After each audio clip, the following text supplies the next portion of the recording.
Olá, estamos aqui iniciando mais um culto confinado. Hoje é o 31º culto confinado, dia 28 de abril de 2020. Queremos dizer a todos que nesse momento você é muito bem-vindo. Pare tudo que você está fazendo, se foque nesse momento para você relaxar e ouvir a voz de Deus com tranquilidade. Muitas pessoas estão nos mandando feedback ou retorno, dizendo que tem sido um tempo agradável, valioso, precioso, enquanto eles param para meditar nas Escrituras, um tempo de paz, de descanso. E é isso que queremos. A meditação das Escrituras na sua casa deve ser um hábito preservado para te dar uma qualidade de vida, não só para você, mas para quem está do seu lado. Então, nesse momento, eu quero apresentar pessoas que têm utilizado a sua casa para ser um ambiente de meditação e oração. Temos aí jovens, hoje eu separei alguns jovens e eu vou iniciar a foto com o nosso amigo Tiago e a sua namorada Stephanie. O Tiago chegou na igreja aí bem tranquilo, foi se aproximando. Hoje já está conosco trabalhando no multimídia, tem nos ajudado lá na parte do Data Show, e também o Tiago é alguém que leva a sério os esportes. Então eu louvo a Deus pela vida do Tiago. A Stephanie, sua namorada, foi através dela que ele ouviu o Evangelho e ela trouxe o Tiago para próximo de Jesus. Nós vamos meditar nisso hoje. Levar outros aos pés da cruz. Então, a Stephanie, ela foi esse instrumento de Deus para trazer o Tiago para perto da cruz. Quero também destacar aí a vida do Léo Jackson. O Léo é o namorado da Jennifer e ele também está buscando a Deus, procurando fazer o culto doméstico. O Léo também chegou na igreja através do relacionamento com a Jennifer, E tem ali levado Deus a sério, tem hoje clamado pelos seus familiares. Nós temos orado pela sua avó Dulcimeire, que está ali internada na UTI. Estamos pedindo a Deus um milagre na sua vida. Quero ainda apresentar a vida da nossa querida irmã Fernandina. Fernandina está aí num processo de diaconisa, tem levado Deus a sério. Fernandina está com as suas filhas, Shirley e Sheila, e ela está aí sorridente nessa foto, uma irmã querida. Hoje mesmo estava conversando com ela sobre a ligação de vídeo que ela está fazendo para orar com as irmãs. Deus abençoe sua vida, Fernandina. Hoje também eu quero apresentar aqui a foto da matriarca da minha família, minha avó Alzira, da minha mãe que está com ela ali segurando o Miguelzinho. Olha quanto tempo essa foto, que bonito. Anos se passaram, o Miguelzinho hoje já está com 4 anos. E esta foto é para comemorar e dizer para minha mãe o quanto eu a amo. Mãe, muito obrigado pelo seu carinho, pelo seu amor. Minha oração é que Deus te abençoe e te encha de toda sorte de bênçãos nesse dia especial do seu aniversário, tá bom? Temos aí do lado a foto da minha mãe com um bolo e logo após eu quero ver o destaque do bolo. Olha que bolo lindo! E nós não podemos nos reunir para degustar o bolo. O bolo é lindo, o bolo é maravilhoso, o bolo é gostoso, mas mais do que tudo, mais gostoso é dar um beijo, um abraço em quem amamos. E nesse momento nós não podemos fazer isso por amor. E vamos aí orar pela minha mãe, declarar aqui o nosso amor por ela, a nossa admiração e pedir a Deus que continue sendo maravilhosa a união e a unidade da nossa família. Minha família tem assistido os cultos, todos eles têm se reunido ali e buscado a Deus nesse tempo precioso de confinamento. Oremos. Pai Santo, quero aqui te agradecer pela vida do Tiago, pela vida da Stephanie, pelos seus familiares, pela mãe do Tiago. Abençoa a vida do teu servo, Deus, guarda ele de todo mal, proteja-o nesse tempo de confinamento. Pedimos ainda pela vida do Léo, Deus, abençoe a vida dele, o relacionamento dele com a Jennifer, abençoe a sua família, Deus. Sei com a sua avó que está ali internada naquele hospital, a dona Dulcimeire. A nossa oração é que a tua mão de poder faça um milagre, Deus, naquele local, na UTI, na saúde da dona Dulcimeire. Deus, restaura toda a sua saúde, trabalha na vida da dona Dulcimeire, abençoando. Te pedimos ainda, Deus, pela vida da nossa irmã Fernandina. Abençoa a tua serva, Deus. Obrigado pelas suas filhas, a Shirley, a Sheila, pelo André também. E nós te apresentamos, Deus, a vida da irmã Fernandina, que o Senhor abençoe com toda sorte de bênção, seja com a sua saúde, abençoe ela nesse tempo de isolamento social. Guarda ela de todo mal.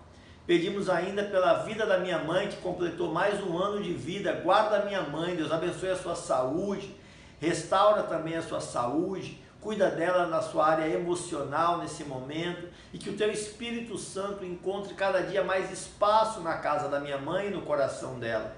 Abençoe toda a minha família, Deus, guarde a minha avó, e que essa idade da minha mãe seja um tempo de também ela ter novas experiências contigo. Que a cada dia essa intimidade com o Senhor seja acrescentada, melhorada e lapidada. E que o Senhor tenha cada dia mais a atenção, não só da minha mãe, como dos meus demais familiares, sendo para eles o maior e melhor presente que poderíamos ter. Ser conosco na condução deste culto, em nome de Jesus. Amém. Muito bom.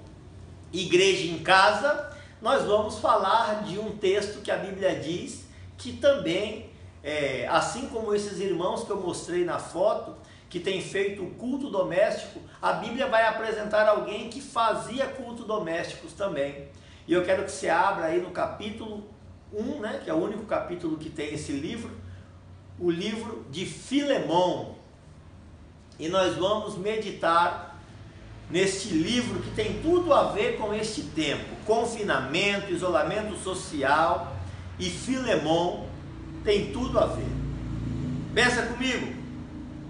Paulo, verso 1, Paulo, prisioneiro de Cristo Jesus, e o irmão Timóteo, a você, Filemão, nosso amado cooperador, a irmã Áfia, a Arquipo, nosso companheiro de lutas, e a igreja que se reúne com você em sua casa. Olha que interessante, a igreja que se reúne em sua casa. Filemão estava fazendo o que nós estamos fazendo no século 21, no ano de 2020, nós estamos nos reunindo na nossa casa por força do Covid-19 ou da Covid-19, por conta desta pandemia. Nós estamos voltando à igreja primitiva. Cada um de nós, nas nossas casas, tem incentivado o sacerdócio pessoal, o sacerdócio individual. E nós temos incentivado que cada pai de família, que cada responsável pela sua casa, tendo esses cultos dirigidos, manifestem ali a atenção às escrituras, à oração e ao cuidado com cada um dos seus irmãos, membros da família, pais, mães, filhos, esposa. Estamos incentivando você a valorizar o culto doméstico. Filemão fazia esse culto doméstico. E a vocês, graça e paz da parte de Deus, nosso Pai, e do Senhor Jesus Cristo. Vamos lá. Verso 4, sempre dou graças a meu Deus, lembrando-me de você nas minhas orações, porque ouço falar da sua fé no Senhor Jesus e do seu amor por todos os santos. Oro para que a comunhão que procede da sua fé seja eficaz no pleno conhecimento de todo o bem que temos em Cristo Jesus. Seu amor me tem dado grande alegria e consolação, porque você, irmão, tem reanimado o coração dos santos. Olha que interessante, Paulo manifesta a Filemon uma palavra de gratidão. Por quê? Porque Filemon tinha uma atitude coerente com a sua expectativa de que nós devemos cuidar de outros, pensar nos outros, né? Então, existe um termo muito interessante que a gente muitas vezes não entende, mas essa ideia do cristianismo, ele ser altruísta, ele pensar no próximo, faz toda a diferença. Nós precisamos entender que o crente, ele não tem a sua prioridade colocada acima da prioridade do Senhor. O apóstolo Paulo se define sempre como prisioneiro. Então, observe esse detalhe. Segundo ponto, Paulo, quando se lembra da atitude, né, da atitude de Filemon, ele ouve falar da sua fé no Senhor e do amor por todos os santos. Filemon estava tendo uma atitude de cuidado com outras vidas. Ele não tinha grupos especiais, ele não tinha privilegiados, ele tinha os santos. E isso animava o coração do apóstolo Paulo. Então, um grande exemplo, verso 7, seu amor me tem dado grande alegria e consolação. Hoje pela manhã, eu tenho um costume, né, de mandar para alguns amigos as minhas orações, eu mando no grupo da igreja, e eu mandei para alguns pastores que estavam mais distantes. E esse pastor, um deles me mandou uma mensagem dizendo que a minha oração animou o coração dele. Eu lembrei desse texto que eu iria trazer nessa tarde para a nossa meditação.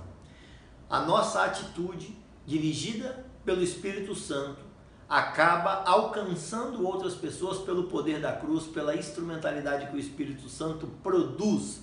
Verso 8, antes disso, deixa eu te perguntar, você tem animado o coração de alguém? Pensa nisso. Verso 8, por isso mesmo, tendo em Cristo plena liberdade para mandar que você cumpra o seu dever, prefiro fazer um apelo com base no amor. Eu, Paulo, já velho, e agora também prisioneiro em Cristo Jesus, apelo em favor de meu filho Onésimo, que gerei enquanto eu estava preso. Ele antes lhe era inútil, mas agora é útil tanto para você quanto para mim. Mando-o de volta a você como se fosse meu próprio coração. Gostaria de mantê-lo comigo para que me ajudasse em seu lugar enquanto estou preso por causa do Evangelho. Mas não quis fazer nada sem sua permissão, para que qualquer favor que você fizer seja espontâneo e não forçado. Vamos parar aí no verso 14. O apóstolo Paulo, ele faz uma brincadeira aqui com o significado do nome de Onésimo. Onésimo significa útil. Porém, Onésimo, ele era inútil, mesmo tendo um nome que significava útil. Então ele era o útil inútil. Por quê? Porque a atitude do Onésimo era uma atitude que trouxe prejuízo para Filemon. Você observa que a cadeia, ela não era para Paulo um lugar de lamentação. Paulo estava preso, ele estava com a sua liberdade cerceada. Mesmo dentro da cadeia, Paulo gerou filhos na fé. Verso 8, ele diz, verso 10, desculpa, apelo em favor de meu filho Onésimo, que gerei enquanto estava preso. Paulo gerou Onésimo, não que ele gerou no sentido de ser o pai fisiológico, mas ele era o pai na fé. Então, dentro da cadeia, Paulo teve o privilégio de apresentar o evangelho a Onésimo. Quem era Onésimo? O que Onésimo tinha a ver com Filemão? Por que Onésimo estava preso? Olha que interessante. Paulo poderia pedir qualquer coisa, mas Paulo vai pedir exatamente para Filemão, que tem uma história com Onésimo, uma particularidade. Outra coisa, Paulo apela pelo amor e nunca de modo arrogante. Ele diz no verso 9: prefiro fazer um apelo com base no amor. Então, dentro da cadeia, Paulo evangeliza Onésimo, que tem um significado de útil, porém dentro da cadeia, preso, ele é inútil. E aí Paulo começa a falar com Filemão a respeito de Onésimo enquanto com ele estava preso.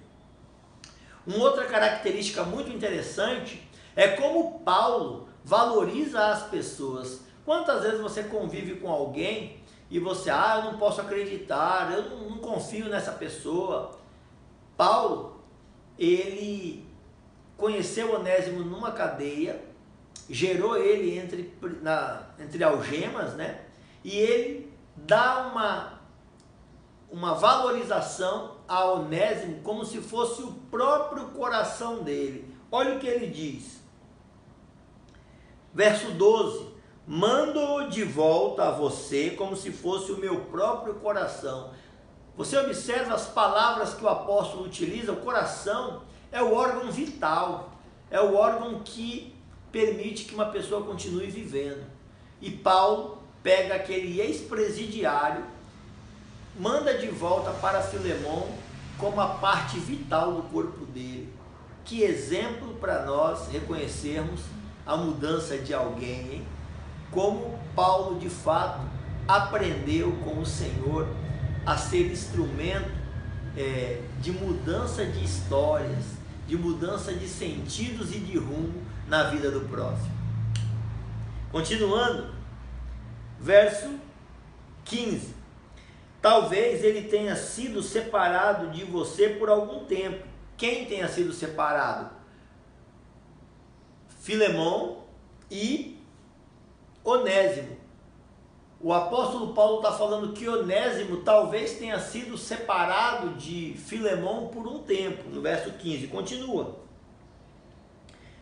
para que você o tivesse de volta para sempre. Ou seja, foi uma separação programada por Deus para ele ser agora restaurado para você para sempre, sem outras separações. Verso 16: e não mais como escravo. Opa! Percebeu aí? Paulo está trabalhando agora na carta de alforria. Opa! Que é isso, pastor? No século I, a carta de alforria? Sim. Mas espera aí, Paulo não fala várias cartas para que eu respeite e continue respeitando o escravo, para que o escravo se submeta? Sim. E em momento algum Paulo está autorizando ou incentivando uma rebelião, incentivando algum tipo de libertação ou fuga dos escravos. Não. Paulo está falando para Filemão, que era o proprietário, um dono de escravos. Escuta só, se segura aí, senta aí na sua cadeira, no seu sofá, no ônibus, se você estiver voltando de algum lugar, no seu trabalho. É uma revelação totalmente estarrecedora no primeiro século, aonde toda a questão da escravatura era autorizada, né? Nós vemos o apóstolo Paulo falando com o irmão em Cristo Filemão: receba não como escravo. Então, Onésimo provavelmente tinha roubado Filemão, estava preso em Roma com Paulo, e agora Paulo manda Onésimo de volta. Então imagina você mandar um fugitivo, um escravo fugitivo que poderia ter tido ali a pena capital, a morte, por exemplo, e aí você manda esse escravo que te roubou, que te prejudicou, voltar, e você pede para aquele patrão, o dono, o proprietário, não dar as chicotadas e não matá-lo, pelo contrário, dar a carta de alforria e recebê-lo como o seu irmão em Cristo, como o seu coração. Meu amigo, se não for pelo Espírito Santo, é impossível essa conciliação de escravo a irmão, de morte a recondução na sua própria casa de alguém que em algum momento já te foi inútil, mas volta a ser útil para a glória de Deus. Então, olha o verso 16: não mais como escravo, mas acima de escravo como irmão amado. Para mim ele é um irmão muito amado e ainda mais para você, tanto como pessoa quanto como cristão. Assim, se você me considera companheiro na fé, receba-o como se estivesse recebendo a mim. Paulo equivale ou se compara com o próprio Onésimo. Ele fala, ó, trate a Onésimo na mesma consideração que você trata a mim, a Paulo, o apóstolo. Dê o mesmo carinho, dê a mesma atenção, dê a mesma consideração. E ele continua: se ele o prejudicou em algo ou lhe deve alguma coisa, esta outra parte é assustadora, ponha na minha conta. O apóstolo Paulo está disposto a pagar pelo prejuízo de alguém que ele conheceu na prisão. Você está ouvindo bem? Será que os teus bens, o teu dinheiro é só para você e para a sua família? Aqui nós estamos vendo o apóstolo Paulo colocando no seu processo de recondução, de evangelismo e de amor, as suas finanças à disposição do Senhor para pagar por alguém que já lhe prejudicou. Meu amigo, eu vou te falar, quando eu leio esse texto de Filemão, eu fico extremamente emocionado, imaginando aqueles outros escravos olhando Filemão, recebendo Onésimo. Que explosão na mente de um verdadeiro crente. Uma transformação social totalmente inusitada. Continue comigo. Põe na minha conta, né? Exatamente isso. Verso 18. Se ele o prejudicou em algo ou lhe deve alguma coisa, põe na minha conta. Eu, Paulo, escrevo de próprio punho, eu pagarei, para não dizer que você me deve a própria vida. Sim, irmão, eu gostaria de receber de você algum benefício por estarmos no Senhor. Reanima-me o meu coração em Cristo.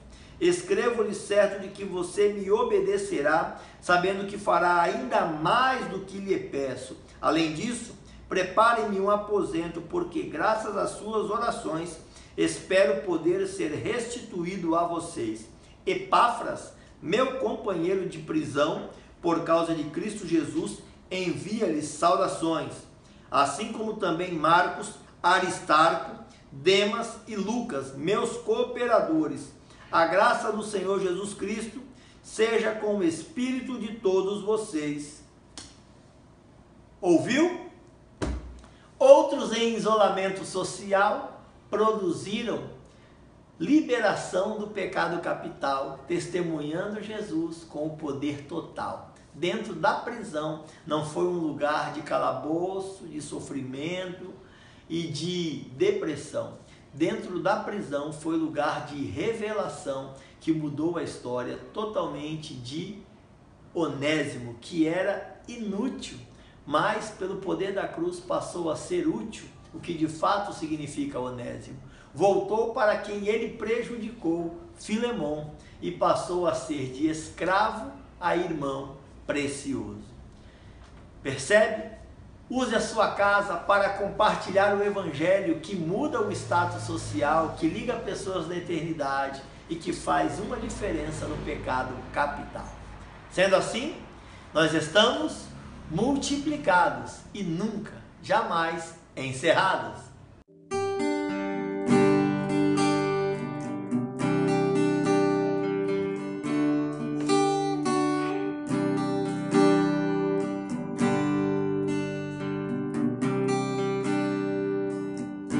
Não tenhas sobre ti um só cuidado, qualquer que seja, pois somente